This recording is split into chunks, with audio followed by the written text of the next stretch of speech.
Hello again. Now, if you think encrypting online data could save it from the prying eyes of the NSA or Britain's GCHQ, Edward Snowden's latest leak will disappoint you, to say the least.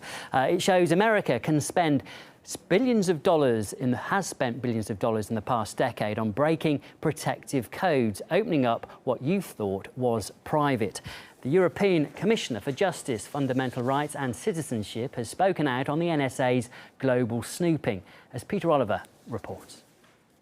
The EU Justice Commissioner has spoken about the leaks from Edward Snowden as a wake-up call to Europe and says that new legislation must be put in place to protect the privacy of EU citizens.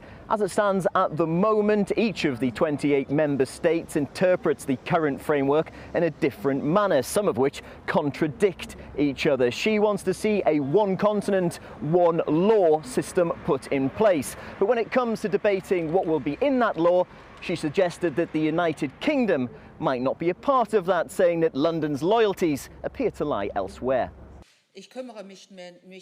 I don't pay attention to Britain anymore.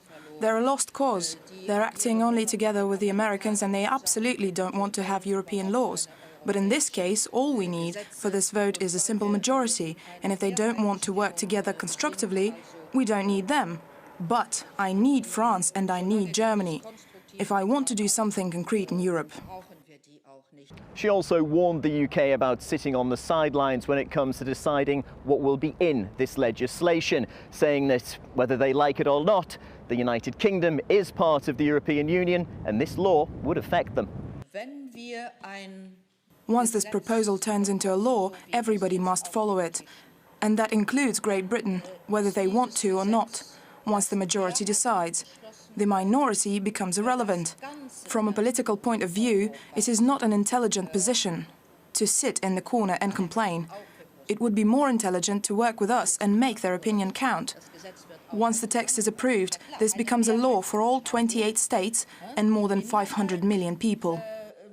The EU Commission's remit doesn't allow it to deal with security services. However, what Viviane Reding is proposing is a law that would tackle companies which freely provide private information on EU citizens to those security services. She's put forward legislation that would see a fine of around 2% of profit imposed upon those companies that give information of EU citizens over to security services.